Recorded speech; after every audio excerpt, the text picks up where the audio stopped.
हम प्रार्थना करते हैं प्रभु, हमसे बात कर आज, हम पर दया कर, हम पर रहम कर,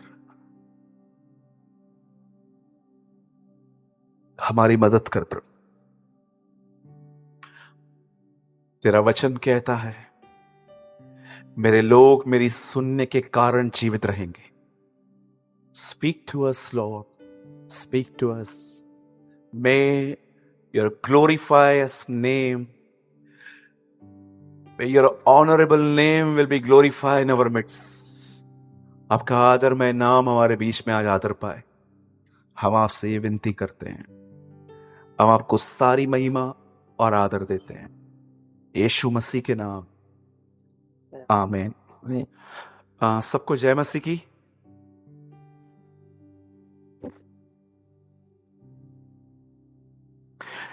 एक व्यक्ति जो हर दिन बाइबल को पढ़ता है, बोलो पढ़ता है, उसका साइन जानते हैं क्या है? हमेशा उसके पास कुछ सवाल होते हैं। दिस इज अ साइन कि वो पढ़ रहा है। लेकिन जिनके कोई सवाल नहीं होते हैं बाइबल को पढ़ते समय, तो मुझे थोड़ा शक होता है कि वो बाइबल पढ़ भी रहे हैं कि नहीं पढ़ रहे हैं। क्योंकि ऐसी बहुत सारे वचन हैं बाइबल के अंदर जो हमें एक बार पढ़ने से समझ में नहीं आ सकते हैं। आप जानते होंगे यीशु मसीह के पास बहुत सारे लोग सवाल लेके आते थे, ये ऐसा क्यों है, ये ऐसा क्यों है।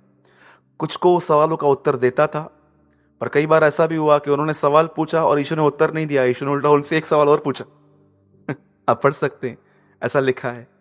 एक सवाल मैंने प्रभु से एक बार पूछा था, प्रभु आपने सामरी स्त्री से एक वचन कहा था कि परमेश्वर आत्मा है और अवश्य है जो उसकी आराधना कर रहे हैं उसकी आराधना कैसे करें?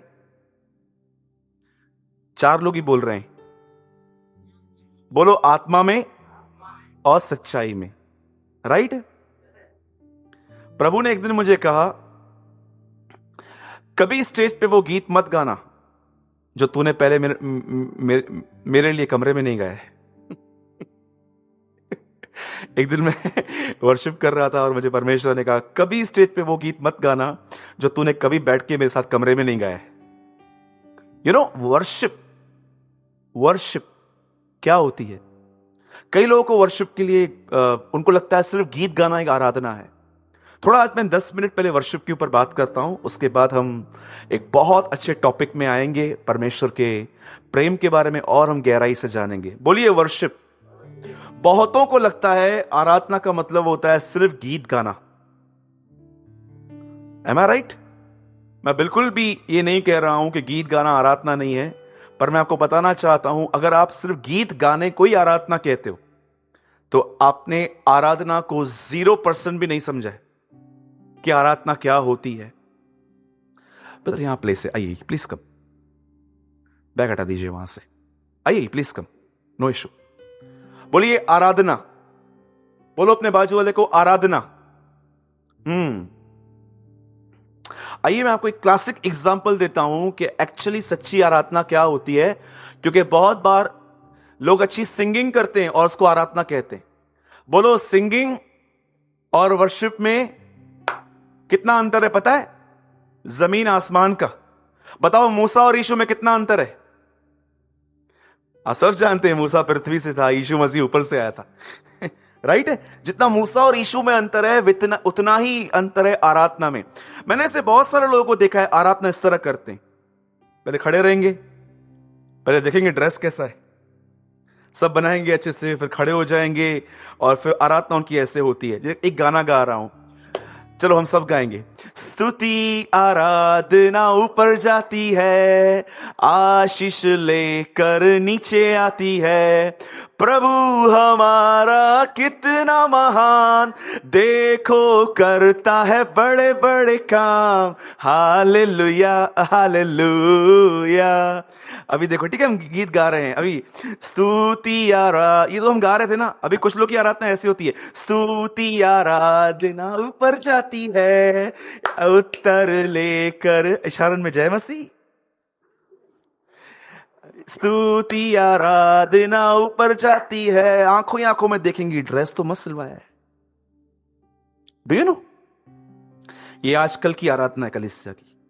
या कई लोग ऐसे आंखें बंद करेंगे ना, अंदर है ना, गीत गीत गा रहे हैं, लेकिन जानते हो मन में क्या चल रहा है? 9 बजे नीचे उतरूंगी, काश टमाटर वाला रास्ते पे मिल जाए। मैंने कुछ ऐसे भी लोग देखे आराधना करते करते। बहुत सारे भाई लोग जानते हैं इनकी पेमेंट रुकी हुई रहती है ना, आराधना में बोल चलती है 9 बजे से पहले निकल ना जाए, 9 में 5 कम निकल जाऊंगा, और गीत चालू है, दे आर वर्शिपिंग। ये इसको जानते हैं क्या बोलते हैं? ये वर्शिप नहीं है, बोलो ये गीत गाना है। हाँ, यीशु ने नहीं कहा परमेश्वर ढूंढता है ऐसे लोगों को जो गीत गाते हैं। मैं बहुत सारी जगहों पे कॉन्फ्रेंस पे जाता हूं ना, और वो लोग कहते हैं सूरज भाई आराधना कैसा था? मैंने बोला किसने बोला तुम आराधक हो? फॉरगेट, तुम आराधक नहीं हो, तुम अच्छे सिंगर हो, तुम अच्छा गाते हो। आराधना में आने के लिए तुम्हें बहुत कुछ अभी मेहनत करनी है। जानते हो आराधना कभी यहां से नहीं आती है कि मेरे को एक गाना याद है बस मुझे वो गाना है। मैं आप सबसे एक बात पूछना चाहता हूं, आप इतने सालों से इस कलीसिया में आ रहे हैं, मुझे एक सच्ची बात बताइए, जब आप परमेश्वर के लिए गीत गाते हैं तो इसीलिए गाते हैं क्योंकि सब गा रहे हैं, कि सच में आपको ऐसा लगता है कि किसी ने मेरे लिए कुछ किया है, मैं उसकी आराधना कर रहा हूं? टेल मी।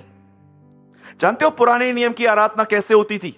सब यहां देखिए, उसने अमालेकियों की चौकियों को पलटी कर दिया, उसकी करुणा, चमत्कार किया, इसीलिए आराधना थी। उसने लाल समुंदर को दो भाग कर दिया, उसकी करुणा। उसने शहर पनाह को गिरा दिया, उसकी करुणा। आप जानते हो पुराने नियम में इब्राहिम से लेके मलाकी तक, आदम से लेके मलाकी तक, हर व्यक्ति परमेश्वर की आराधना इसीलिए करता था क्योंकि परमेश्वर ने उनके लिए कोई चमत्कार किए थे। लेकिन कितने लोगों ने नए नियम के संतों की आराधना देखी है? जब यूहन्ना प्रकाशित वाक्य में स्वर्ग में देखता है तो वो जानते हो वहां पर एक ऐसा गीत सुन रहा है जो एक अजीब गीत था। वो कहता है वही जो स्वर्ग में विराजमान है, आदर, महिमा, स्तुति, ज्ञान, धन्यवाद के वो योग्य है। रीजन, उससे लाल, जानते हो पुराने नियम के संत कैसे आराधना कर रहे थे? उससे लाल समुंदर दो भाग किया, उसे अमालेकी की चौकियों को पलटी कर दिया, उसने ये किया, उसने वो किया, इसीलिए उसकी आराधना करते थे।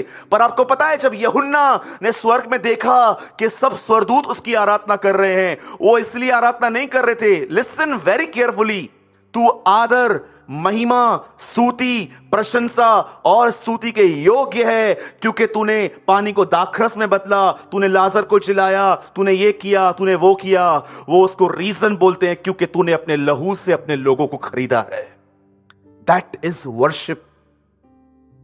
अगर आज भी आप एक बेबीहुड, एक वर्ड आता है बेबीहुड, अगर आप बच्चे हैं ना तो आज आपके लिए फिर आराधना वो ठीक है कि उसके चमत्कारों को याद करके उसकी आराधना करो। लेकिन एक बात मैं कहता हूं, मैच्योर लोग इसलिए उसकी आराधना नहीं करते हैं क्योंकि वो उसको आशीष देता है। मैच्योर लोग उसकी आराधना इसलिए करते हैं क्योंकि वो जानते हैं कि उसने उनके लिए क्रूस पे क्या किया है। मैं आपसे पूछना चाहता हूं, आपकी आराधना कैसी है? मैं आपको सच कहता हूं, आप में से बहुतों की नहीं, सबकी नहीं मैं बोलता हूं, लेकिन कुछ की आराधना बिल्कुल प्रभु के सामने एक मरी हुई आराधना है। हम लोग क्यों बोलते हैं आंखें बंद करो? क्योंकि आप में से बहुत सारे लोग नहीं करते, दिखता है मुझे कभी कभी। जानते हो जब हम आंखें बंद करते हैं तो होता क्या है? क्यों हम लोग कहते हैं आंखें बंद करो? उसका एक कारण जानते हैं क्या होता है? जब भी आप आंखें खोल के देखोगे, रखोगे ना, आप जिनको भी देखोगे ना उनके प्रति आपको कुछ विचार आएंगे, कुछ विचार। अभी देखिए मैं सामने आपके खड़ा हूं, मैं आपके सामने वॉलेट अंदर डाल रहा हूं और निकाल रहा हूं। आप इसको भी सोचोगे यार बाहर क्यों निकाल रहा है, अंदर क्यों डाल रहा है? लेकिन जब हम अपनी आंखों को बंद करते हैं ना, 99% वहां पर थॉट वर्ल्ड बंद हो जाता है और हम कोशिश करते हैं उससे जुड़ने की। अब सुनिए, बाइबल ऐसा बताती है, पौलुस एक बार अरेस्ट हुआ और उसे एक जेल में रखा गया। और जानते हो वहां पर क्या हुआ? आधी रात को बाइबल ऐसा कहती है कि पौलुस और सिलास आराधना कर रहे थे और प्रार्थना कर रहे थे। ऐसा लिखा है हिंदी में कि वो भजन गा रहे थे। आपको पता है अभी हमारे पास कैसे तबला है, मयूर भाई मस्त गिटार लेके आते हैं, बड़ा मजा करते हैं। मुझे बताओ पौलुस के पास कौन सी गिटार थी? ए सिलास तबला तो निकाल। और सिलास, और मेरे यीशु मसीह गीत गा रहा था वो कुछ, मेरे जीवन में यीशु तेरा। जेल चल रहा था। आपको पता है मैं ऐसा बिलीव करता हूं कि सिलास गा रहा था और पौलुस एक इंस्ट्रूमेंट बजा रहा था वहां पर। पौलुस के हाथ में जंजीर थी। यीशु नाम की जय जय हो, यीशु नाम। मेरे को ऐसा लगता है वो जंजीरों से ऐसे बजा बजा के उसकी आराधना कर रहे थे। और बाइबल कहती है उनके बंधन टूटे। और जानते हो वहां क्या हुआ? बाइबल कहती है जो उनकी आराधना सुन रहे थे उनके भी बंधन टूटे। उस पूरे जेल में एक भूकंप आया और बाइबल एक वचन कहती है वहां पर उनके बंधन टूट गए। अगर आपकी आराधना में आपके बंधन नहीं टूट रहे हैं तो मैं यीशु मसीह के नाम से कहता हूं आप आराधना नहीं कर रहे, आप गीत गा रहे हैं। कम टू वर्शिप, डिसिप्लिन सीखो, आराधना कैसे की जाती है। टाइम पास मत करो। आप यहां पर पैसा खर्च करके, फेयर खर्च करके आते हो। अगर आपका यहां पर भी मन की वजह से, आपका ध्यान यहां वहां भटकने की वजह से अगर आपने कुछ नहीं पाया या आपने खुदा को कुछ नहीं दिया तो सोचो you are wasting your time. एक दिन मैं इन पैसेजेस को पढ़ रहा था, सच्ची आराधना। आप जानते हो बाइबल के अंदर पहली बार आराधना शब्द तब आया जब इब्राहिम अपने बेटे को बलिदान करने जा रहा था। वो अपने सेवकों से कहता है नीचे रुको, ये लड़का और मैं आराधना करके आएंगे। इब्राहिम ने कोई गीत नहीं गाया है वहां पर। नए नियम में पहली बार जब आराधना शब्द आया, जब लोग यीशु के सामने गोल्ड सिल्वर बहुत सारी चीजें लेकर आए और लिखा है उन्होंने उसकी आराधना की, उन्होंने कोई गीत नहीं गाया। याद रखना, गीत गाना भले ही एक पार्ट है आराधना का, लेकिन वो पूरी आराधना नहीं है। सच्ची आराधना जानते हो आपका एक सही एटीट्यूड है परमेश्वर और लोगों के प्रति। थोड़ा और अंदर, थोड़ा और डीपली चले। समझो मैं गौरव भाई के घर पे खाना खाने के लिए गया, एग्जाम्पल, और मैं उनके पास गया और आपको पता है ना कुछ लोग, उनके पास एक वर्ड है इंग्लिश में, सरकास्टिक। जानते हो सरकास्टिक का मतलब क्या होता है? सरकास्टिक। हो सकता है मैं गलत हूं बट थोड़ा थोड़ा बहुत मैंने इस वर्ड को जाना है। यू नो, लोग लोग बातें बातों में टोंट करना। कितने लोगों ने महसूस किया है लोग बातों बातों में टोंट करते हैं? एक बार मैं ट्रेन में था और मैं ऐसे हैंडल पकड़ के खड़ा था, तो एक आदमी गुस्सा आ रहा था, गुस्सा आ रहा था, गुस्सा आ रहा था। मैंने बोला यार ठीक है अभी, लेकिन बाद में ऐसा हो गया कि मैं खड़ा नहीं रह पा रहा था और मेरे को अंदर से गुस्सा आया और मैंने उसको टेढ़ी नजर से देखा ऐसे कि डप्पू बोला कि डोंबेलिया मानू, खबर तो ना। कभी बार ऐसा, और मेरे को डर लगा था, मैं कुछ बोल नहीं रहा था। तो दो लोग थे आपस में, तो बात कर रहे थे, बोले थे लोगों को बोलो फर्स्ट क्लास में जाएं। लोगों को बोलो फर्स्ट क्लास में जाएं। ओके। कैसे वो बातों बातों में कुछ कुछ, या तो कभी कभी लड़की जो होती है, जो बेचारी कुछ गरीब परिवार से शादी करके दूसरे घर में जाती है और वो खाना बनाते समय बोलती है मम्मी ये तो पतीला बरोबर नहीं है। हाँ तू बहुत लेकर आई है ना। होती तो कुछ सस्ते, बहुत सारी मदर इन लॉ भी है। Do you know? बोलो मदर इन लॉ, बोलो मदर इन लॉ। हाँ। भाई लोग हंस सकते हैं। आप भी हंस सकते हैं। बोलो मर्डर इन लॉ। कितने लोगों ने मर्डर इन लॉ देखी थी? ब्रदर मुंह ना खोला हो। Tell me. बोलो आराधना। कितने लोग सच्ची आराधना सीखना चाहते हैं? पहला रूल जानते हैं क्या है? सब बातें छोड़ना सीखो, सब बातें छोड़ दो। सबसे पहले इस बात पे ध्यान लगाओ कि यीशु ने तुम्हारे लिए क्या किया है। मुझे एक आदमी ने कहा, I was in Ajni, Nagpur में एक बहुत अच्छी सिटी है अजनी। मैं अपने मीटिंग के बाद मैं एक अंकल से मिला और उन्होंने मुझसे एक इतना मासूम सवाल पूछा, मेरे पापा की एज के थे और वो मेरे साथ आज भी टच में हैं। तो उन्होंने बोला, सूरज भाई कैसे हो, बॉम्बे कैसा है? मैंने बोला सब अच्छा है, ठीक है, बॉम्बे कमर्शियल है, बिजनेस बहुत ज़्यादा है वहाँ पर, लोग इतना पैसा कमाते हैं। बोला सूरज भाई एक सवाल पूछूं आपसे? मैंने बोला हाँ पूछो। बोला खुदा ने हमें बरकत क्यों नहीं दी है, परमेश्वर ने हमें आशीष क्यों नहीं दी है? तो मैंने उनको बोला अंकल पहले मुझे डेफिनेशन बताओ, ब्लेसिंग का मतलब क्या है? वो मेरे पापा की एज के थे, तो मैंने उनसे पूछा पहले ये बताओ आप आशीष कहते किसे हो? बोलता है बेटा मैं प्रभु में हूँ 10 साल से, अभी 3-4 साल पहले भी जो लोग आए थे प्रभु में मैंने उनको देखा है, उनके पास एक अच्छी कार आ गई, उनके लड़कों की जॉब लग गई, इतना पैसा, और मेरे बच्चे बेचारे। मैंने कहा अंकल मैं आपको बताना चाहता हूं इस दुनिया में जितने भी अमीर लोग हैं उनमें से 90% लोग मसीह नहीं है, तो क्या वो आशीषित हैं? मैंने उनको कहा अंकल सबसे बड़ी आशीष पैसा, कपड़े, ब्रांडेड कपड़े, स्मार्टफोन्स नहीं है। सबसे बढ़कर ब्लेसिंग है कि जब तुम गलत करते हो तो खुदा तुम्हें ज्योति देता है, ये मत करो। जानते हो क्यों? क्योंकि वो आपसे प्रेम करता है, इसलिए वो आपको रोकता है। सोचो अगर आप में से कोई जवान लड़का यहां पर बैठा है और आप अपने बाप के सामने सिगरेट पीते हो और धुआं निकालते हो और वो आपको कुछ नहीं कहता है, इसका मतलब क्या है? उसने आप पे होप छोड़ दी है। वो जानता है आप नहीं सुधरोगी, लेकिन जब परमेश्वर आप कुछ गलत करते हो और आपको ज्योति देता है कि ये गलत है, ये मत कर, इट इज अ ब्लेसिंग, ये आशीष है। इसीलिए आप यूहन्ना की पत्री में 3 शब्द बार बार पढ़ोगे, प्रेम, जीवन, ज्योति।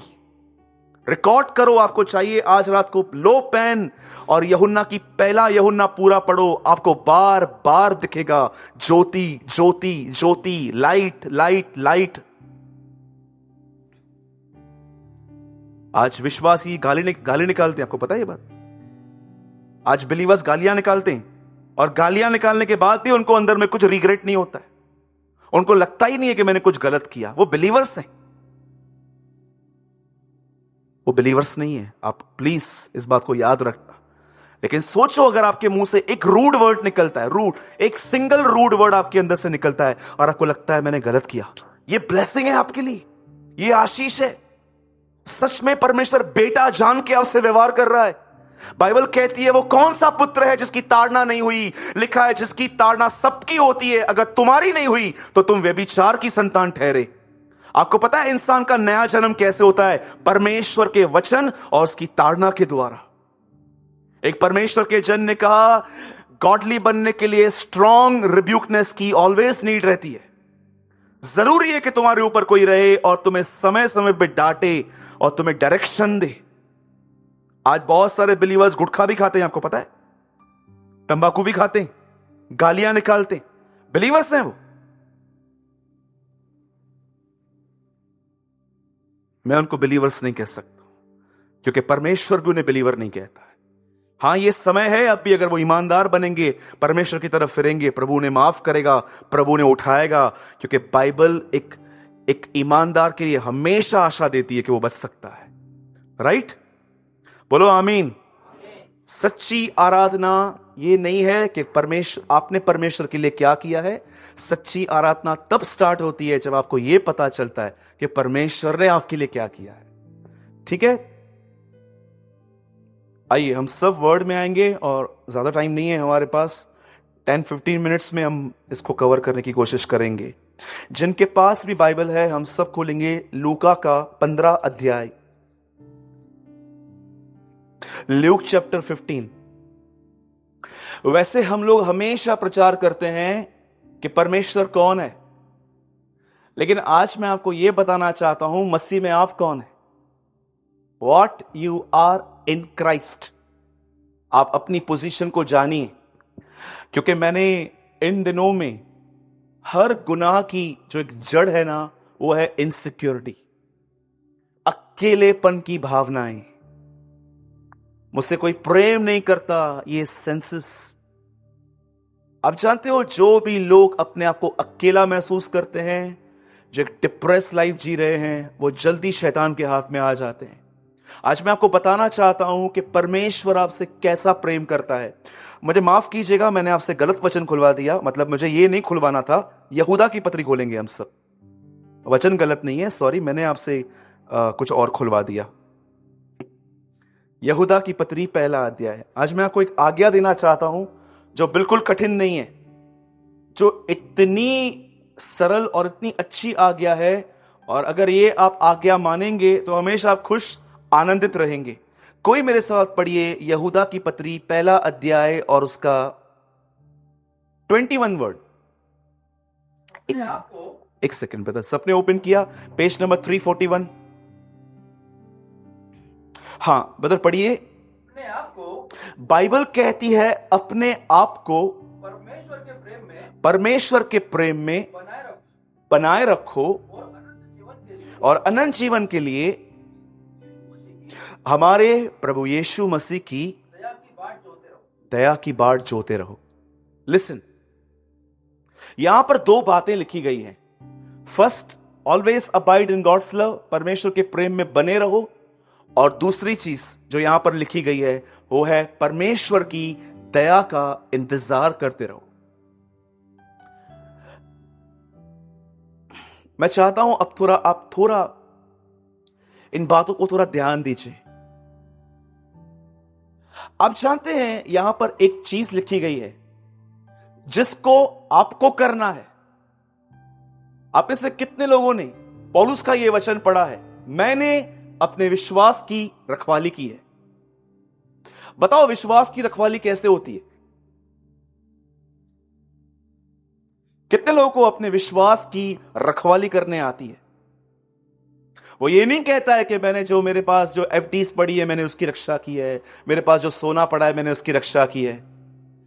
आज लोग जब गोल्ड लेकर आते हैं एक डब्बी में, वो एक बैग में, उस बैग को वो लोग मालूम है कहां रखते हैं? अब देखो गोल्ड को रखने की जगह कितनी स्पेशल है। एक कबाड़ रहता है, उसको खोलते हैं, कबाड़ के अंदर एक तिजोरी रहती है और तिजोरी के अंदर एक तिजोरी रहती है। कैसे उस तिजोरी के अंदर हम रखते हैं। और अगर आप उसके अंदर भी जाओगे ना, एक डब्बा रहता है और वो डब्बे के अंदर पिंक कलर का पेपर होता है, उसमें सोना पड़ा रहता है। कैसे उन चीजों को हमने अपने इतना अंदर छुपा के रखता है। इन दिनों में तो अभी लोगों को यह भी ट्रस्ट नहीं है, लोग लॉकर में जाके रखा देते हैं। गुड। पौलुस कहता है मैंने अपने विश्वास की रखवाली ऐसे की है। आपको पता है शैतान दो चीजों के लिए आपके पीछे हमेशा हाथ धो के पड़ा रहता है। फर्स्ट, आपका फेथ ब्रेक हो, और सेकंड, आप कभी परमेश्वर के प्रेम में बने हुए मत रहो। ये दो चीजें ऐसी रहती हैं। और आपको पता है जो भी दो लोग होते हैं जिनको खुदा पे भरोसा नहीं है और जो परमेश्वर के प्रेम में बने हुए नहीं रहे हैं, जानते उसका साइन क्या है? फर्स्ट, वो हमेशा इनरली फ्रस्ट्रेट होते हैं, और सेकंड, वो हमेशा अपने आप को एक ऑर्फन समझते हैं कि भले ही मैं बहुत भीड़ में हूं लेकिन मैं अकेला हूं, कोई मेरे साथ नहीं है, ये लोग कभी भाग जाएंगे छोड़ के। ये दो चीजें होती हैं। अब यहां पर बाइबल एक बात कहती है कि परमेश्वर के प्रेम में बने रहो। अब मैं आपसे एक सवाल पूछता हूं, वो कौन सी चीज है जो आपको परमेश्वर के प्रेम में बने रहने नहीं देती? आप जानते हो कौन सी वो चीज है जो आपको परमेश्वर के प्रेम में बने रहने नहीं देती? आज बहुत सारे लोगों ने अपनी चित्र अपने अंदर इतनी खराब करके रखी है। आप उनको बोलो कोई धर्मी नहीं है, बोलेंगे हां बरोबर, क्योंकि वो ये बिलीव करते कि वो अधर्मी है। लेकिन उनको 3:25 बताओगे ना रोमियो कि उसके लहू के द्वारा सब धर्मी ठहरे हैं, उनको इन बातों पे जल्दी बिलीव नहीं आता है कि मैं एक अच्छा व्यक्ति हूं खुदा की नजर में। जानते हो क्यों? हर एक व्यक्ति को ऐसा लगता है कि खुदा को खुश करने के लिए मतलब बहुत कुछ करना पड़ेगा, तब जाके वो खुश होगा। मैं ये बिलीव करता हूं कि परमेश्वर हमारी आज्ञा पालन से खुश होता है, लेकिन आप में से कितने लोगों ने अपने अंदर परमेश्वर का चित्र बिगाड़ के रखा है इन दिनों में? जानते हो इन दिनों में लोग कैसे जी रहे हैं? पूरी तरह से गिल्टीनेस में। बोलो गिल्टीनेस। क्या होती है गिल्टीनेस? क्या होती है दोष भावना? ये एक ऐसी चीज है जिसने यीशु के 12वें चेले को फांसी पे लटका दिया था, यहूदा इस्करियोती को। वो यीशु के पास जाके वहां पर नहीं गया। जानते हो उसने क्या किया? उसे वो सिक्के लिए और फरीसियों के पांव में फेंके, और लिखा है उसे सुसाइड कर दिया। आप मुझे बताइए मरने से पहले यहूदा के मन में क्या चल रहा था? आप जानते हैं ना बाइबल के अंदर तीन ऐसे लोग हैं जो परमेश्वर के करीब रहकर भी परमेश्वर को नहीं पहचान पाए थे। एक है बिलाम, और दूसरा है शाऊल राजा, और तीसरा जो व्यक्ति है वो है यहूदा इस्करियोती। खुदा के इतना करीब रहकर भी ये खुदा को नहीं पहचान पाए। आप जानते हो यहूदा इस्करियोती के मरने से कुछ समय पहले उसके मन में क्या चल रहा था? वो अपने आप में डिसाइड कर चुका था कि मैं एक घटिया व्यक्ति हूं, क्योंकि मैंने यीशु को पकड़वाया है सिर्फ पैसों के लिए। मैं आपसे पूछना चाहता हूं, आप अपनी नजर में अपने आप को कैसे देखते हो? क्या आप ये बिलीव करते हो कि मेरा परमेश्वर मेरे साथ है, वो मुझसे प्रेम करता है, मैं उसकी नजर में धर्मी हूं और वो हमेशा मेरा साथ देगा? कि आपको ऐसा लगता है कि मैं कहां परमेश्वर के खिलाफ, मैं कहां परमेश्वर को योग्य हूं, मैं तो गुनाह करता हूं, मैं ऐसा हूं, मैं वैसा हूं, मैं बाइबल नहीं पढ़ता, मैं प्रेयर नहीं करता। सुनिए, आज्ञा पालन बहुत जरूरी है, लेकिन इस बात को याद रखना, परमेश्वर का प्रेम आपकी आज्ञा पालन पर निर्भर नहीं है। परमेश्वर का प्रेम आपकी भक्ति पर निर्भर नहीं है। परमेश्वर का प्रेम परमेश्वर पर निर्भर है। वो प्रेम करता है, और याद रखना, वह आपसे प्रेम करना कभी बंद नहीं कर सकता।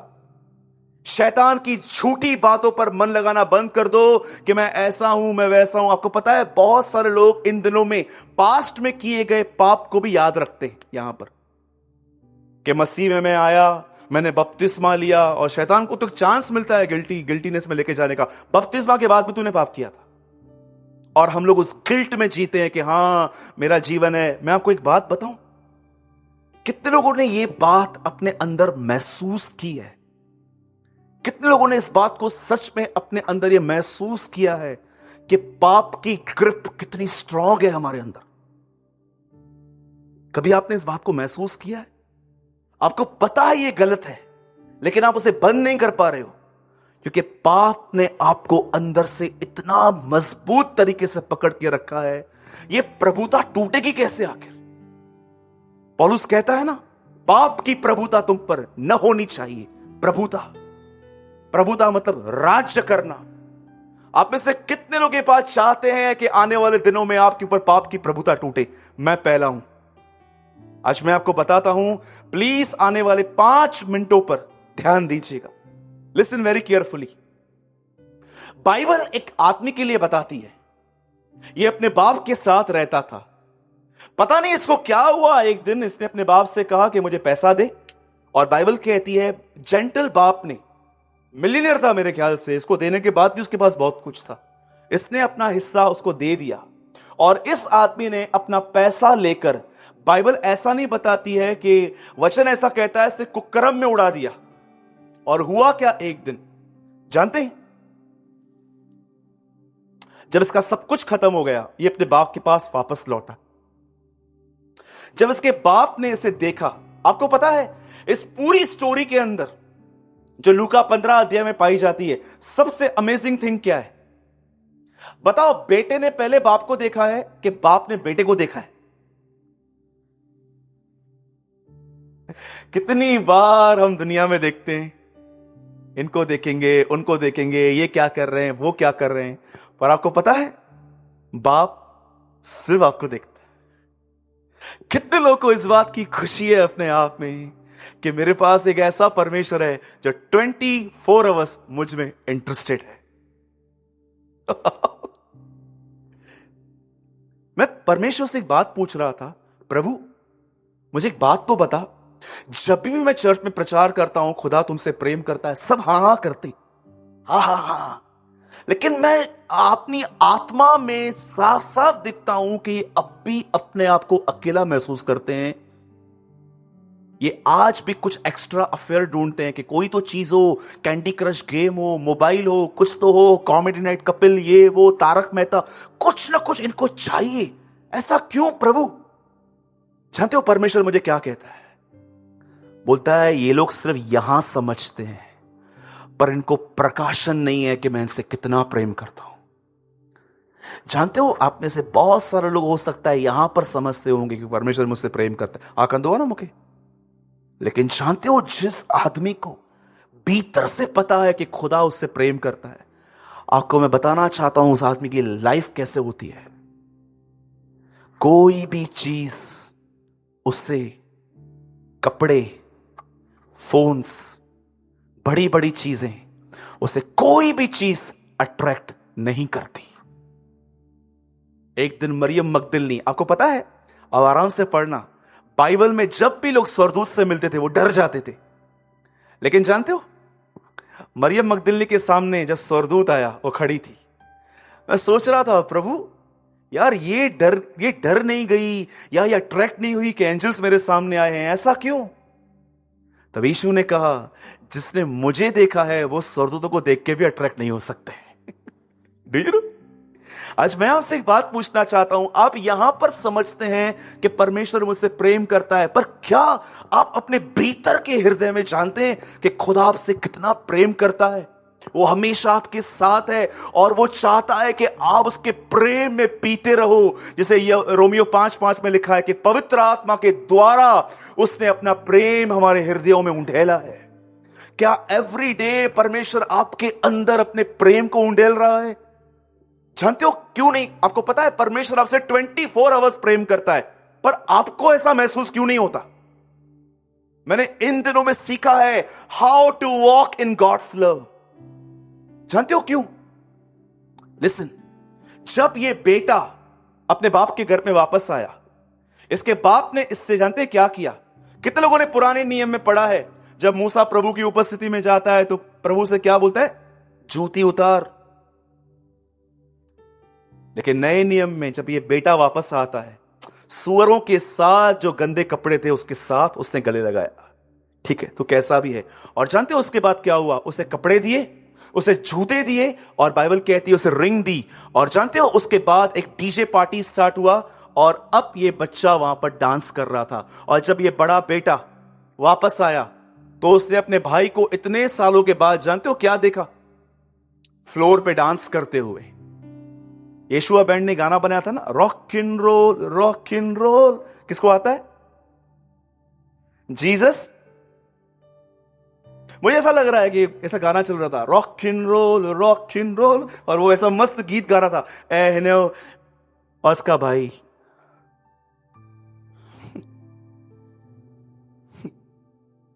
बहुत बार जो लोग चर्च छोड़ के चले जाते हैं ना, सालों के बाद आते हैं ना, पुराने भी उनको ऐसा देखते हैं। अरे वो वापस आया, उसका वेलकम करो ना। ये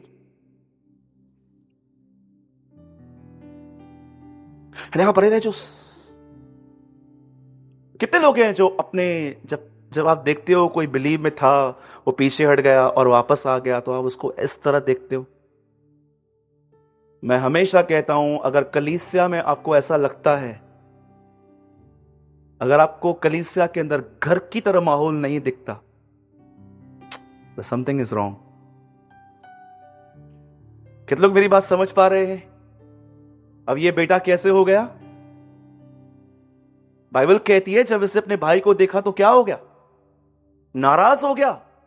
अब मैं आपसे एक सिंपल बात पूछ रहा हूं, ठीक है? आप सब मुझे यहां देखिए, बताओ डीजे में डांस करने का मतलब क्या है? कितने लोग डीजे में डांस किए थे? मसीह डीजे, स्तुति आराधना ऊपर जाती है, आशीष देख के नीचे आती है। मुझे बताइए, पहले तो बहुत डांस करते थे आप लोग। मुझे बताइए डीजे में डांस करने का मतलब क्या है? आपको पता है, मैंने अपनी इंग्लिश बाइबल में वहां पर ब्रैकेट में लिख दिया है, ही इज नॉट डांसिंग। वो नाच नहीं रहा है, actually he is enjoying a father's love. वो अपने पिता के प्रेम को एंजॉय कर रहा है। आप जानते हो आपसे परमेश्वर 24 घंटे प्रेम करता है, पर आपको महसूस क्यों नहीं होता? कितने लोगों ने इस परमेश्वर के दास को सुना है? Judah Smith. अगर आप चाहें तो आप YouTube पे जाना, वहां पर एक व्यक्ति के लिए लिखा है जूडा स्मिथ। उसने एक ऐसी बात बताई थी, मैं ये बिलीव करता हूं कि सुनने वालों के हृदय छिद गए थे उस समय। उसने कहा, जब भी तुमसे गुनाह होता है, पश्चाताप बाद में करना, कन्फेस पाप बाद में करना, पर उससे पहले तुम्हें कुछ करना है। आपको पता है, एक बार वो परमेश्वर का जन प्रचार कर रहा था और वो कहता है, जब भी तुम पाप में गिरते हो, गुनाह बाद में मानना, पश्चाताप बाद में करना, पर इससे पहले तुम्हें और कुछ करना है। और चर्च खड़ी हो गई उससे पूछने के लिए कि क्या करना है। बोलता है, जब भी तुमसे गुनाह हो, गुनाह बाद में मानना, पश्चाताप बाद में करना, पर पहला काम यह करना कि उस समय कन्फेस करना, माय गॉड लव्स मी, मेरा परमेश्वर अब भी मुझसे प्रेम करता है। कितने लोग हैं ऐसे? और चर्च ने उससे पूछा, ऐसा कैसे? बोला, सुनो, अगर तुम ऐसा करोगे तुम हमेशा दोष भावना से बचे रहोगे। आज लोगों के बिलीवर्स की हालत देखो, उनकी शक्लें देखो, मुंह लटकाए बैठे रहते हैं, मैं ऐसा। Where is God's love? कहां है परमेश्वर का आनंद? कहां है परमेश्वर की आराधना आपके अंदर, जो बगैर मुंह के अंदर चलती रहती है? मैंने कई बार महसूस किया है, मैं गा नहीं रहा हूं, पर मेरा हृदय खुदा के लिए गा रहा है, उसके प्रेम में। आज बिलीवर्स की शक्लें देखो, खाली ऐसे मुंह सुझा के बैठते हैं बहुत सारे लोग। मैं हमेशा उस दिन बोलता हूं, आप चर्च में आते हो अंतिम संस्कारों में नहीं। सच कहता हूं। जानते हो क्यों उनके मुंह पे ऐसा है? उत्पत्ति एक ऐसा अध्याय है, चौथा अध्याय, जिसमें परमेश्वर अदन की वाटिका के बाहर केन से कहता है, तेरी शक्ल उदास क्यों है? जानते हो आपकी शक्ल पे ऐसा क्यों है? क्योंकि आपके अंदर परमेश्वर का प्रेम नहीं है। जानते हो क्यों प्रेम नहीं है? क्योंकि आपने अपने आप को ऐसा बना के रखा है, अपने आप में सुधरना है, सुधरना है, सुधरना है, सुधरना है, सुधरना है, सुधरना है। आपके अंदर कॉन्शियसली ये चलता रहता है। इस तरह कोई नहीं सुधर सकता। जानते हो कौन चीज आपको सुधारती है? परमेश्वर का प्रेम। इसलिए बाइबल कहती है, प्रेम यह नहीं है कि तुमने प्रेम किया, प्रेम यह है कि खुदा ने तुमसे प्रेम किया। साइन क्या है? उसने तुम्हारे लिए अपना बेटा दे दिया। अपने आप को हटाओ। बहुत आपका फोकस अपने ऊपर है, बहुतों की दृष्टि आज खुद पर है, परफॉर्मेंस पर है। हटाओ इन सब बातों को और बिलीव करो कि परमेश्वर आपसे प्रेम करता है, वो आपके साथ है, वो आपसे नाराज नहीं है, वो आपसे गुस्सा नहीं है, वो आपको बदलने में आपकी सहायता करना चाहता है। जॉइस मेयर 1989 में एक बार अपने चर्च में प्रीच कर रही थी और उस दिन उसने अपने चर्च में एक 12 फुट का क्रॉस बनाया था और वो एक चीज दिखा रही थी चर्च को। बोल रही थी, देखो ये लकड़ी, अगर तुम यहां पर यीशु मसीह को लिटा दो और उसको कीले मारो, उस पे थूको, उसके पैर पे पैर डाल के उसको कीला मार दो और लास्ट में उससे कहो, हे पापी, तेरा मुझसे क्या काम? जॉइस मेयर ने उसके बाद कहा, उसके बाद भी मुर्दों में से जिंदा होने के बाद तुमसे वो यही कहेगा, मेरे बेटे, मेरी बेटी, मैं तुझसे प्रेम करता हूं। उनका एक किताब है, tell them I love you, उनसे कहो मैं उनसे प्रेम करता हूं। उनका एक किताब भी है। जब हम गुनाह करते हैं, मैं नहीं कहता हूं कि उनके जानबूझ के गुनाह करता है, कोई जानबूझ के गुनाह करता है तो मेरे ख्याल से उसका अभी तक नया जन्म ही नहीं हुआ है। लेकिन मैं उनकी बात करता हूं जो बेचारे करना नहीं चाहते, उनसे हो जाता है, वो स्लिप हो जाते हैं। मैं आपको कहना चाहता हूं, कभी परमेश्वर के प्रेम पर शक मत करना। वन लास्ट लाइन, आपको पता है अदन की वाटिका में एक झूठ बोला गया था जो क्रॉस पे तोड़ा गया। कितने लोग ये बात जानते हैं? अदन की वाटिका में सब लोग देखते हैं कि शैतान ने हवा को कहा फल खा, लेकिन आपको पता है बैकवर्ड शैतान एक्चुअली ह्यूमन के अंदर क्या डालने की कोशिश कर रहा था? एक्चुअली वो ऐसा दिखा रहा था कि सुन, परमेश्वर तुझसे प्रेम नहीं करता है, इसलिए वो चीजों को छुपाता है तुमसे। आपको पता है इस संसार में पहली चीज जो शैतान ने की है वो है उस सच्चे परमेश्वर का चित्र इंसान के अंदर खराब करने की कोशिश की गई है। जब शैतान ऐसा बोलता है ना कि अपने आप को फल खिला, आपको पता है शैतान ने एक झूठ बोला कि परमेश्वर सही नहीं है, वो चीजों को छुपाता है। लेकिन जब यीशु मसीह क्रूस पे था, वो कैसे था? हाथ फैलाकर। जानते हो, हम में से कोई अपनी डेथ डिसाइड नहीं कर सकता है। आप कैसे मरेंगे किसको भी नहीं पता है। लेकिन आप में से कितने लोग ये बात जानते हैं, जो क्रूस पे मरा था उसने अपनी डेथ खुद डिसाइड की थी। क्यों उसने ऐसी डेथ डिसाइड की जो जो हाथ फैलाकर थी? जानते हो, वो क्रूज पे एक चीज दिखा रहा था कि आज से बहुत साल पहले उसने एक झूठ बोला था ना कि मैं चीजों को छुपाता हूं। ये देखो, मैंने तुम्हें पाने के लिए अपने आप को भी दे दिया है। That's love. मैं आपसे पूछना चाहता हूं, क्या आप इन दिनों में खुदा के प्रेम में चल रहे हैं? कि आपके लिए लाइफ दो तरीके होते हैं। एक होता है जिंदगी कट रही है और एक होते हैं जिंदगी जी रहे हैं। आपकी जिंदगी कट रही है कि आप सच में जिंदगी जी रहे हैं? जिनकी जिंदगी कट रही है, चाह कहीं ब्रदर प्रार्थना करो यीशु जल्दी अच्छे। बहुत सारे लोग बोलते हैं ब्रदर प्रार्थना करो यीशु जल्दी आए। तो मैं उनसे पूछता हूं कितना प्यार है आपको? उनको लगता है कि हमको खुदा से प्यार है। प्यार नहीं है, एक्चुअली वो फ्रस्ट्रेट हो गए हैं रोज रोज के लफड़ों से। सच कहता हूं, चर्च के अंदर सिर्फ 10% ऐसे लोग रहते हैं जो उसके प्रेम में उसका इंतजार करते हैं। बाकी सब तो बस इतना इतना निकल रहा हूं बस। बहुत सारे लोग तो बस उनका यही यहां से निकलूं। आप में से कितने लोग हैं जो प्रेम में उसका इंतजार कर रहे हैं? आज के बाद कभी भी गुनाह होना, पाप मानना, पश्चाताप भी करना, पर पहले यह कहना मेरा परमेश्वर मुझसे प्रेम करता है, आज भी मुझसे प्रेम करता है। और याद रखना, यीशु मसीह एक छोटे बच्चे के लिए नहीं आ रहा है। याद रखना, यीशु अब एक शुद्ध दुल्हन के लिए आएगा। Is coming for perfect bride, जो उसके प्रेम को जानती है।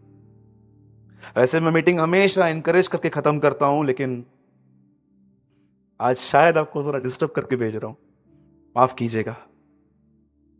आप जानते हैं, प्रकाशित वाक्य बाइबल की अंतिम किताब है और परमेश्वर ने वहां पर अपनी चर्च को एक नाम भी दिया। वहां पर, मुझे माफ कीजिएगा, मैं बहनों की प्रेजेंस में यह बात कह रहा हूं। जानते हो, परमेश्वर ने अपनी कलीसिया को वैश्या भी कहा है, हालेट। सोचो, एक लड़की जिसकी दूल्हे की जिसकी सगाई हो चुकी है और उसका जो उसका मंगेतर है वो कहीं दूर देश को गया है, और वो फोन करके बोलता है, सुनो मैंने वैसे बोला था कि 6 महीने में आ जाऊंगा, पर मुझे लगता है मुझे 1.5-2 साल लग जाएंगे और भी आने में, क्या तू मेरा वेट करेगी? और वो कहती है हाँ मैं करूंगी। और वो कह के अपने मन में ऐसा सोचती है, उसको 2 साल तो है ना आने में, चल लेट्स एंजॉय, चल इससे चिट चैट करेंगे, इससे बात करेंगे, इससे बात करेंगे, इससे बात करेंगे। मुझे बताओ, क्या वो एक प्योर दुल्हन है? जानते हो वैश्या का मतलब क्या होता है? स्पिरिचुअल हार्लट, जो यीशु मसीह के साथ नहीं है, पर इस दुनिया के साथ पैसे, फैशंस, दुनिया के तौर तरीके इनको चाहिए। बाइबल इन्हें प्रोस्टिट्यूट कहती है, स्पिरिचुअल। क्या आप ये बिलीव कर सकते हैं? हम तो ऐसे ही बोलते हैं hallelujah hallelujah hallelujah hallelujah hallelujah. मैंने ऐसे लोगों को देखा है बगैर वजह से हालेलुया हालेलुया बोलते रहेंगे। कई बार हम फेसबुक पे प्रीच करते हैं, लोगों को पता भी नहीं है हालेलुया का वर्ड क्या है, ऐसे लिखते जाएंगे हालेलुया हालेलुया हालेलुया हालेलुया। जानते हो बाइबल के अंदर फर्स्ट टाइम हालेलुया वर्ड कहां आया? फर्स्ट टाइम प्रकाशित वाक्य में। और उन्होंने ऐसा ही नहीं कहा हालेलुया हालेलुया हालेलुया, उन्होंने कहा देखो वो बड़ी वेश्या बेबीलोन गिरा दी गई, हालेलुया। उन्होंने वहां कहा। करप्ट चर्च चली गई, करप्ट क्रिश्चियनिटी चली गई, वो लोग जो हाफ हार्टेड थे वो सब निकल गए, अब एक प्योर ब्राइड बची है। मैं आपसे पूछना चाहता हूं, सच बताइएगा, अगर आज परमेश्वर आपको देखता है तो आपको किस तरह देखता है? प्योर